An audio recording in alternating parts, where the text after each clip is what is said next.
Señor, me parece que he hallado un medio de transporte. ¿Cuál? Un elefante. ¡Ándale! Hola viajeros y lectores, bienvenidos a El Pasaporte Literario, el rincón donde viajamos a través de los libros. Hoy vamos a continuar nuestra aventura leyendo La Vuelta al Mundo en 80 días de Julio Verne. Nos quedamos en el capítulo anterior en que ya llegamos a Bombay, qué rico, llegamos a la India y pues al parecer el Phileas Fogg es el ladrón del banco. ¡Qué impresiones! Sí quedé impactada, pero ¿será o no será? Vamos a ver qué aventuras nos esperan el día de hoy. Algunos instantes después de Mr. Fogg, el agente Fix había desembarcado también del Mongolia y se había ido corriendo a ver al director de la policía de Bombay. Le dio a conocer la misión de que estaba encargado y su situación respecto al presunto autor del robo. ¿Se había recibido de Londres una orden de prisión? No se había recibido nada, y en efecto la orden no podía haber llegado todavía.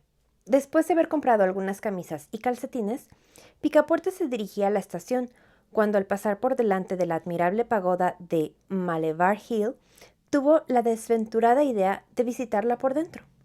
Ignoraba dos cosas. Primero, que la entrada a ciertas pagodas indianas está formalmente prohibida a los cristianos. Ah, yo también desconocía eso. Y segundo, que aún los mismos creyentes no pueden entrar sino dejando el calzado a la puerta. Hay que notar aquí que por razones de sana política, el gobierno inglés, respetando y haciendo respetar hasta en sus más insignificantes pormenores la religión del país, castigaba con severidad a quien infringía sus prácticas. Picaporte entró sin pensar en lo que hacía, como un simple viajero. Un viajero desinformado.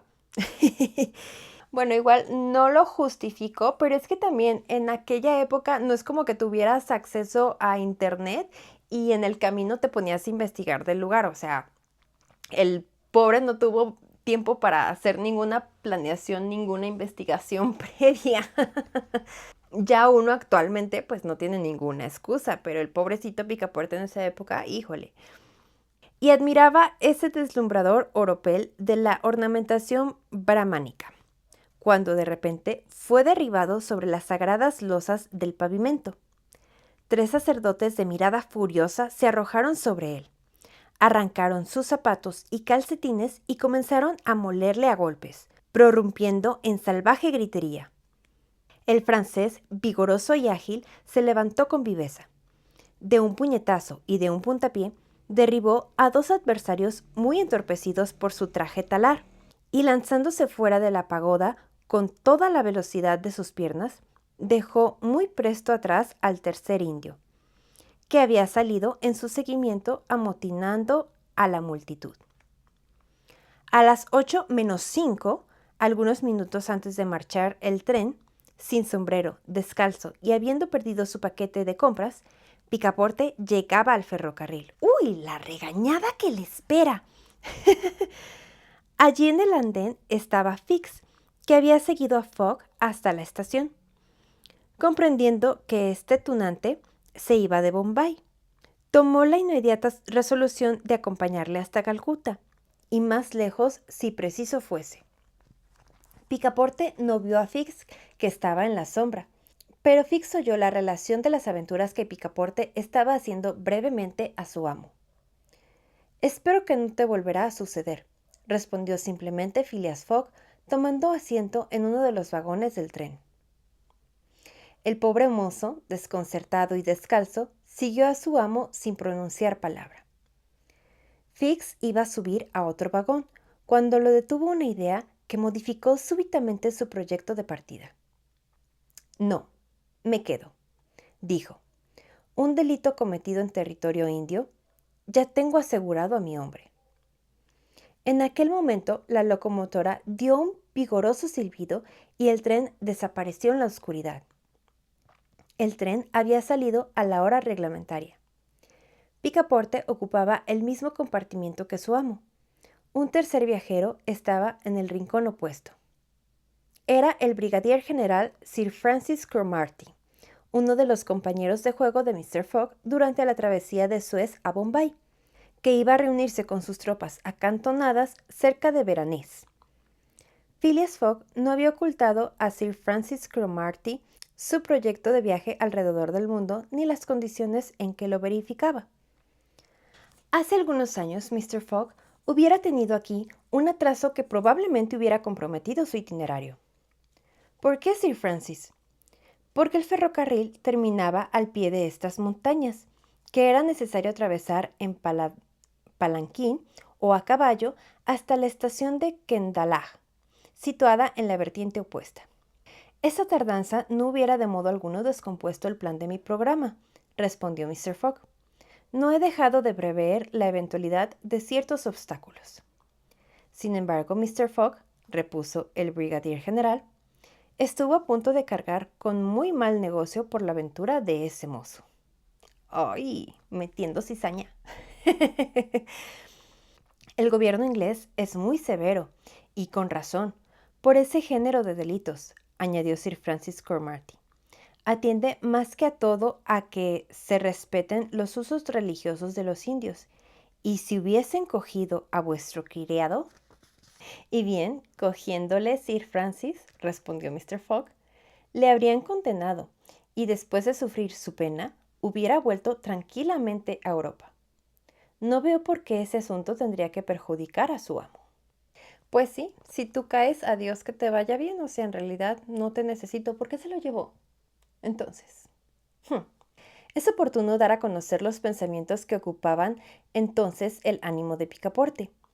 Hasta su llegada a Bombay había creído y podido creer que las cosas no pasarían de allí. Pero ahora, desde que corría a todo vapor a través de la India, se había verificado un cambio en su ánimo. Sus inclinaciones naturales reaparecían con celeridad. Volvía a sus caprichosas ideas de la juventud. Tomaba por lo serio los proyectos de su amo. Creía en la realidad de la apuesta y por consiguiente en la vuelta al mundo en el máximo de tiempo que no debía excederle. Se inquietaba ya por las tardanzas posibles y por los accidentes que podían sobrevenir en el camino. Se sentía como interesado en esta apuesta y temblaba ante la idea que tenía de haberla podido comprometer la víspera con su imperdonable estupidez.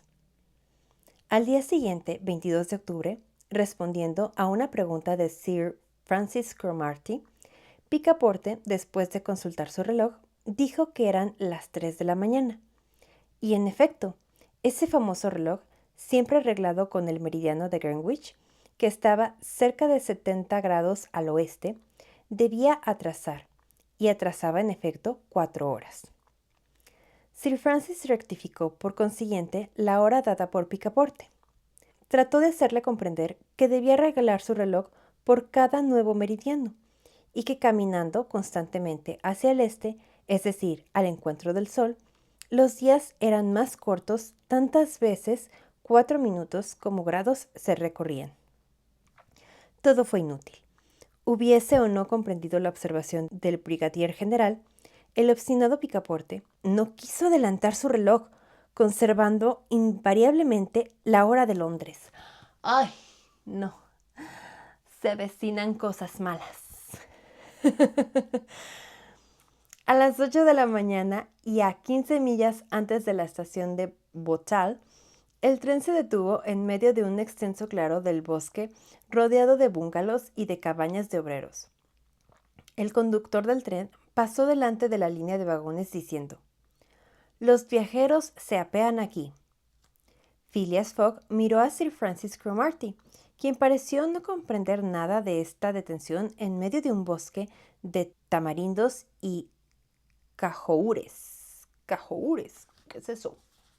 Picaporte, no menos sorprendido, se lanzó a la vía y volvió casi al punto, exclamando: «Señor, ya no hay ferrocarril». «¿Qué? ¿Qué quieres decir?», preguntó Sir Francis Cromarty. «Quiero decir que el tren no sigue». ¿Nos paramos aquí? «Sin duda, el ferrocarril no está concluido». «¿Cómo? ¿No está concluido?» «No, falta un trozo de 50 millas entre este punto y Allahabad, donde se vuelve a tomar la vía». «Sin embargo, los periódicos han anunciado la apertura completa de la vía». ¿Qué quieres? Los periódicos se han equivocado. Y dan billetes desde Bombay a Calcuta, replicó Sir Francis Cromarty, que empezaba a acalorarse. Sir Francis, dijo sencillamente Mr. Fogg, vamos a discurrir, si quiere, el medio de llegar a Allahabad. Ok, Mr. Fogg, se trata aquí de una tardanza absolutamente perjudicial a vuestros intereses. No, Sir Francis, ya estaba prevista. ¿Cómo? Sabía que la había... De ningún modo, pero sabía que un obstáculo cualquiera surgiría tarde o temprano en el camino. Ahora bien, no hay nada comprometido. Tengo 2 días de adelanto que sacrificar. Hay un vapor que sale de Calcuta para Hong Kong el 25 al mediodía. Estamos a 22 y llegaremos a tiempo a Calcuta. La mayor parte de los viajeros conocían esa interrupción de la vía y al apearse del tren se habían apoderado de los vehículos de todo género que había en el villorrio, palkigharis de 4 ruedas, carretas arrastradas por unos cebús, carros de viaje semejantes a pagodas ambulantes, palenquines, caballos, etc. Así es que Mr. Fogg y Sir Francis, después de haber registrado toda la aldea, se volvieron sin haber encontrado nada. Iré a pie, dijo Phileas Fogg. Señor, me parece que he hallado un medio de transporte. ¿Cuál? Un elefante. ¡Ándale! Un elefante que pertenece a un indio que vive a 100 pasos de aquí. Vamos a ver el elefante, respondió Mr. Fogg. 5 minutos después, Phileas Fogg, Sir Francis Cromarty y Picaporte llegaban cerca de una choza adherida a una cerca formada por altas empalizadas. En la choza había un indio y en la cerca un elefante. El indio introdujo a Mr. Fogg y a sus 2 compañeros en la cerca. Kiouni, así se llamaba el animal. Podía, como todos sus congéneres, hacer durante mucho tiempo una marcha rápida, y a falta de otra cabalgadura, Phileas Fogg resolvió utilizarlo. Pero los elefantes son caros en la India, donde comienzan a escasear. Los machos, que conviven para las luchas de los circos, son muy solicitados. Estos animales no se reproducen sino raras veces cuando están domesticados, de tal suerte que solamente pueden obtenerlos cazándolos. Por eso están muy cuidados, y cuando Mr. Fogg preguntó al indio si quería alquilarle su elefante, el indio se negó a ello resueltamente. Phileas Fogg propuso entonces la compra del animal y le ofreció 1000 libras. El indio no lo quería vender. Tal vez el perillán olfateaba un buen negocio. Sir Francis Cromarty llevó a Mr. Fogg aparte y le recomendó que reflexionara antes de ofrecer más. Phileas Fogg respondió a su compañero que no tenía costumbre de obrar sin reflexión, que se trataba, a fin de cuentas, de una apuesta de 20,000 libras, que ese elefante le era necesario y que aún pagándolo 20 veces más de lo que valía lo poseería. Ok, muy metiche el señor Cromarty, ¿eh? O sea, no, seguramente lo hizo con buena intención y a lo mejor él conocía más del lugar. Pero pues, este era engreído, ¿verdad? El Phileas Fogg. Me está cayendo mal. Mr. Fogg se acercó de nuevo al indio, cuyos ojuelos, encendidos por la codicia, dejaban ver que no se trataba para él sino una cuestión de precio. Phileas Fogg ofreció sucesivamente 1200 libras, después 1500, enseguida 1800 y por último 2000. Picaporte, tan coloradote de ordinario, estaba pálido de emoción. A las 2000 libras, el indio se entregó. Arreglando el negocio, ya no faltaba más que guía, lo cual fue más fácil. Un joven Parsi, de rostro inteligente, ofreció sus servicios. Pues mira, buen negociante, la verdad es que no es Mr. Fogg. O sea, sí tenía la necesidad, pero había que saber negociar. Me sorprende. Y bueno, aquí está raro. Tenemos una imagen por acá que es, me imagino este es Mr. Fogg, no sé, pero acá hay un camello. A lo mejor nos están adelantando un poquito más. ¡Órale! Pero mira, nos vamos a ir en elefante. No hagan eso. Phileas Fogg pagó al indio en billetes de banco, que extrajo del famoso saco. Parecía ciertamente que se sacaban de las entrañas de Picaporte. Después, Mr. Fogg ofreció a Sir Francis Cromarty trasladarlo a la estación de Allahabad. Este aceptó. Un viajero más no podía fatigar el gigantesco elefante. ¡Ay, no! ¡Qué inhumanos! Se compraron víveres en Colby. Sir Francis Cromarty tomó asiento en uno de los cuévanos y Phileas en otro. Picaporte montó ahorcadas sobre la opalanda entre su amo y el brigadier general. El Parsi se colocó sobre el cuello del elefante, y a las 9 salían del villorrio, y penetraban por el camino más corto de la frondosa selva de esas palmeras asiáticas llamadas lataneros. Ok. El Parsi, muy familiarizado con las veredas de su país, pretendía ganar unas cuantas millas atajando por la selva, y se confiaron a él.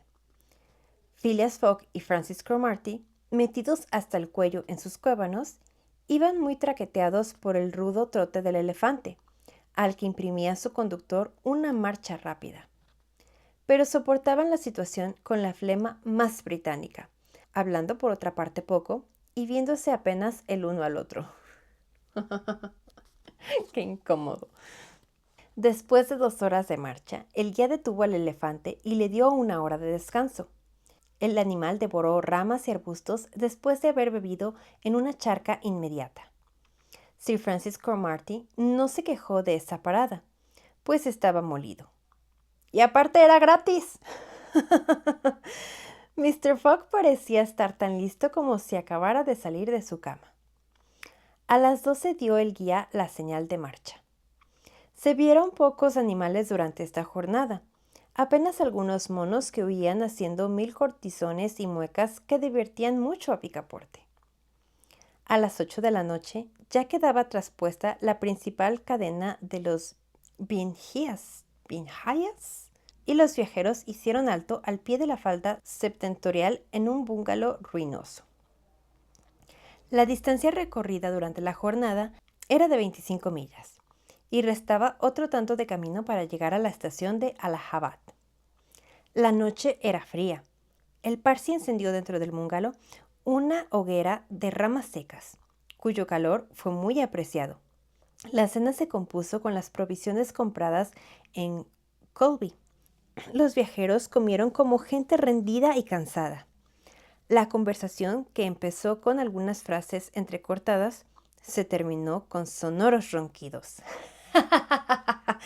Sí, claro, eso pasa cuando tienes un día bastante ajetreado como este. Bueno, espero que nunca anden ustedes en elefantes, ya no está chido. Pero, bueno, tienes un día muy agotador. Sí pasa, sobre todo cuando convives con otros viajeros y más desconocidos. Sobre todo cuando llegas a hostales. Hay ronquidos por doquier. Y aunque tú digas, yo no ronco, seguramente vas a roncar. A las 6 de la mañana se emprendió la marcha. El guía esperaba llegar a la estación de Allahabad aquella misma tarde. De este modo, Mr. Fogg no perdería más que una parte de las 48 horas economizadas desde el principio del viaje. A las 2, el guía entró bajo la cubierta de una selva espesa, que debía atravesar por espacio de muchas millas. Prefería bajar así, a cubierto de los bosques. En todo caso, no había tenido hasta entonces ningún encuentro sensible, y el viaje debía cumplirse, al parecer, sin accidentes, cuando el elefante, dando algunas señales de inquietud, se paró de repente. Eran entonces las 4. ¿Qué hay?, preguntó Sir Francis Cromarty. ¿Quién sacó la cabeza fuera de su cuévano? No lo sé, respondió el Parsi, prestando oído a un murmullo confuso que pasaba por la espesa enramada. El Parsi saltó a tierra, ató al elefante a un árbol y penetró en lo más espeso del bosque. Algunos minutos después volvió diciendo: una procesión de brahmanes que vienen hacia aquí. Si es posible, procuremos no ser vistos. El guía desató al elefante y lo condujo a una espesura recomendando a los viajeros que no se apeasen, mientras él mismo estaba preparando para montar rápidamente en el caso de hacerse necesaria la fuga. Creyó que la comitiva de fieles pasaría sin verle, porque lo tupido de la enramada lo ocultaba completamente. Pero a mí me sorprende que el elefante, pues porque lo maltrataban, obviamente, pero bien quietecito se quedó atado a un árbol. Yo si hubiera sido elefante, ¡fum! Vámonos a la fuga y los aventaba. Pero pues no, obviamente pues lo maltrataban. Qué feo. El ruido discordante de las voces e instrumentos se acercaban. En primera línea avanzaban unos sacerdotes cubiertos de mitras y vestidos con largos y abigarrados trajes. Estaban rodeados de hombres, mujeres y niños, que cantaban una especie de salmodia fúnebre, interrumpida a intervalos iguales por golpes de tamp-tamp y de timbales. Detrás de ellos, sobre un carro de ruedas anchas, cuyos rayos figuraban con las llantas de ensortijamiento de serpientes, apareció una estatua horrorosa, tirada por 2 partes de cebús ricamente enjaizados. Esta estatua tenía 4 brazos, el cuerpo teñido de rojo sombrío y los ojos extraviados, el pelo enredado, la lengua colgante y los labios teñidos con gené y betel. Con henna, ¿no? A ver, dice aquí a pie de página. Gené es un polvo cosmético que se saca de una planta de Arabia secando y triturando sus hojas. El betel es una planta que se masca para fortificar las encías. ¡Oh, qué interesante! En su cuello se arrollaba un collar de cabezas de muerto y sobre su cadera había un cinturón de manos cortadas. Estaba de pie sobre un gigante derribado que carecía de cabeza. Sir Francis Cromarty reconoció aquella estatua. La diosa Kali, la diosa Kali, dijo en voz baja, la diosa del amor y de la muerte. De la muerte consciente, dijo Picaporte, pero del amor nunca. Vaya, una mujer fea. Uy, eso no se hace. El Parsi le hizo seña para que se callara. ¡Claro! Alrededor de la estatua se movía y agitaba en convulsiones un grupo de viajeros faquires. Detrás de ellos algunos brahmanes, con toda la suntuosidad de su traje oriental, arrastraban a una mujer que apenas se sostenía. Esta mujer era joven y blanca, como una europea. Su cabeza, su cuello, sus hombros, sus orejas, sus brazos, sus manos, sus pulgares, estaban sobrecargados de joyas, collares, brazaletes, pendientes y sortijas. Una túnica recamada de oro y recubierta de una muselina ligera dibujaba los contornos de su talle. Detrás de esa joven, contraste violento a la vista, unos guardias armados de sables desnudos que llevaban al cinto largas pistolas adamasquinadas. Conducían un cadáver sobre un palanquín. Era el cuerpo de un anciano cubierto de sus opulentes vestiduras de rajás, llevando como en vida el turbante bordado de perlas, el vestido tejido de seda y oro, la cintura de cashmere adiamantado y sus magníficas armas de príncipe indiano. Sir Francis miraba toda esa pompa con aire singularmente triste y volviéndose hacia el guía, le dijo: «Un sutí». El Parsi hizo una seña afirmativa y puso el dedo en sus labios. «De que te calles, te está diciendo desde hace rato». Hay que obedecer al guía siempre. La larga procesión se desplegó lentamente bajo los árboles y muy pronto desaparecieron en la profundidad de la selva. Phileas Fogg había oído la palabra pronunciada por Sir Francis Cromarty y luego, como la procesión desapareció, preguntó: «¿Qué es un sutí?» «Un sutí, Mr. Fogg», respondió el brigadier general, «es un sacrificio humano, pero voluntario. Esa mujer que acaba de ver será quemada mañana en las primeras horas del día. ¡Wow! ¡Ah, pillos! Exclamó Picaporte, que no pudo contener este grito de indignación. Ah, ok. Es como, ¡ah, pillos! ¿Y el cadáver? Preguntó el señor Fogg. Es del príncipe, su marido, respondió el guía. Un rajá independiente de Bundelkund. ¿Cómo? Replicó Phileas Fogg, sin que su voz revelase la menor emoción. Esas bárbaras costumbres subsisten todavía en la India y los ingleses no han podido destruirlas. ¡Ay! Cada quien. Me da coraje. Bueno, uy, híjole, es que sí, o sea, hay varias costumbres de ciertos países que yo no estoy de acuerdo, pero pues mira, algún día yo trabajaré en la ONU y velaré por los derechos de los demás, pero mientras tanto, pues tú como extranjero no puedes hacer nada más que mirar, callar, respetar y tratar de entender. No sé, eso pienso yo. Bueno, continuamos.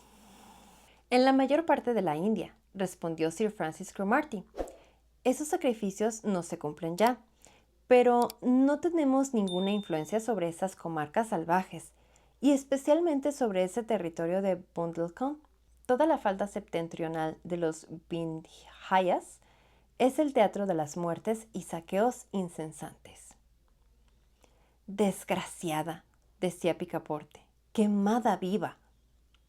Sí, repuso el brigadier general, quemada. Y si no lo fuera, no puedes figurarte a qué miserable condición se vería reducida por sus mismos deudos. Le afeitarían la cabeza, le darían por alimento algunos puñados de arroz, la rechazarían, sería considerada como una criatura inmunda, y moriría en algún rincón como un perro sarnoso. Por eso la perspectiva de esta horrible existencia impele con frecuencia a esas desgraciadas al suplicio, mucho más que el amor o el fanatismo religioso. Algunas veces, sin embargo, el sacrificio es realmente voluntario y se necesita la intervención enérgica del gobierno para impedirlo. Ay, pero es que no entiendo por qué harían eso voluntariamente. ¡Qué locura! El sacrificio que ha de verificarse mañana al amanecer no es voluntario. ¿Cómo lo sabe? Es una historia que todos conocen en el Bundelkund, respondió el guía. Sin embargo, esa desventurada no parecía oponer resistencia, observó Sir Francis Cromarty. Es porque la han embriagado con un zumo de cáñamo y de opio. ¡Ay! ¿Pero a dónde la llevan?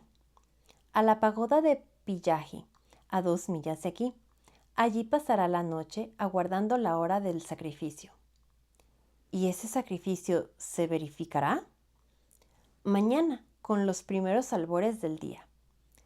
Después de esta respuesta, el guía hizo salir el elefante de la espesura y montó sobre su cuello. Pero en el momento en que iban a excitarle con un silbido particular, Mr. Fogg lo detuvo y dirigiéndose a Sir Francis Cromarty le dijo: ¿Y si salvamos a esa mujer? ¿Salvar a esa mujer, señor Fogg?, exclamó el brigadier general. Tengo todavía 12 horas de adelanto y puedo dedicarlas a esto. Es entonces hombre de corazón, dijo Sir Francis Cromarty. Algunas veces, respondió sencillamente Phileas Fogg, cuando me sobra tiempo. Soy buena persona cuando me sobra tiempo. Mi nuevo lema de vida. ¡Qué padre! El intento era atrevido, lleno de dificultades, impracticable quizás. Mr. Fogg iba a arriesgar su vida, o al menos su libertad, y por consiguiente el éxito de sus proyectos. Pero no vaciló. Tenía además en Sir Francis Cromarty un auxiliar decidido. En cuanto a Picaporte, estaba preparado y se podía disponer de él. La idea de su amo lo exaltaba. Lo sentía con alma y corazón bajo aquella corteza de hielo y le iba tomando cariño. Quedaba el guía. ¿Qué partido tomaría en el asunto? ¿No estaría inclinado a favor de los indios? A falta de cooperación, era menester cuando menos asegurar la neutralidad. Sir Francis Cromarty le planteó la cuestión con franqueza. Mi oficial, respondió el guía, soy Parsi, y esa mujer es Parsi. Disponga de mí. Bien, guía, respondió Mr. Fogg. Sin embargo, repuso el Parsi, no solo arriesgamos nuestra vida, sino suplicios horribles si nos cogen. Piénselo, pues. Pensado está, respondió Mr. Fogg. Creo que debemos aguardar la noche para obrar. Así lo creo también, respondió el guía. Este valiente indio expuso entonces algunos pormenores sobre la víctima. Era una indiana de célebre belleza y de raza parsi, hija de ricos comerciantes de Bombay. Había recibido en esta ciudad una educación absolutamente inglesa, y por sus modales y su instrucción hubiera pasado por europea. Se llamaba Aouda. Huérfana. Fue casada a pesar suyo con ese viejo rajá de Bundelkund. 3 meses después enviudó y sabiendo la suerte que la esperaba, se escapó.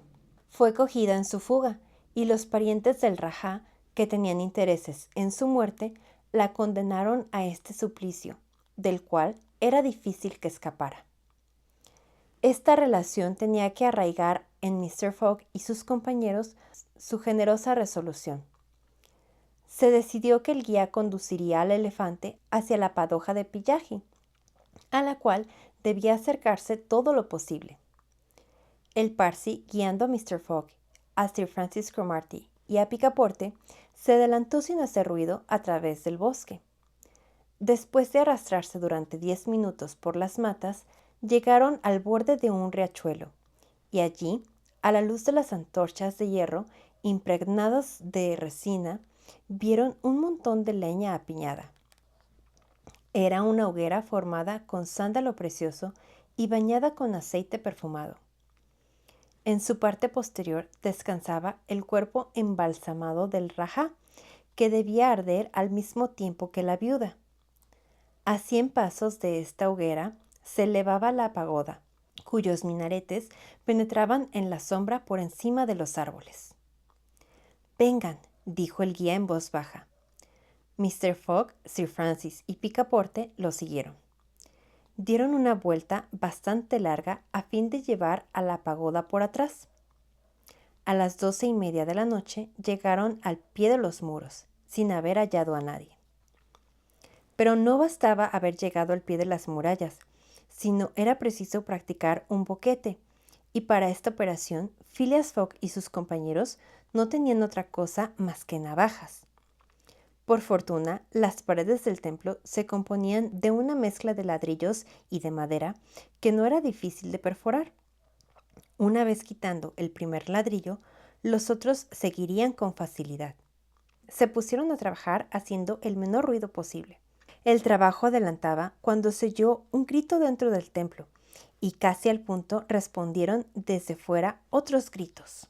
Se ocultaron de nuevo bajo la espesura del bosque, aguardando que la alarma, si la había, se desvaneciese, y dispuestos a proseguir la operación. Pero contra tiempo funesto aparecieron unos guardias al otro lado de la pagoda, instalándose allí para impedir la aproximación. ¡Oh! Ahora que no podían llegar hasta la víctima, ¿cómo la salvarían? ¡Ay, qué impresionante! Bueno, hasta aquí vamos a dejar entonces el capítulo de hoy. ¿Cómo la van a salvar a esta chica? ¡Órale! ¡Qué interesante!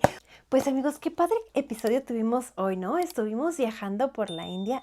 Oye, en elefante, en tren y en elefante. ¡Qué interesante! Ok, ¿qué va a pasar con esta chica? Suscríbanse a este canal para no perdérselo. Y pues nada, espero que les haya gustado este video. Nos vemos en el siguiente. Besitos. Bye.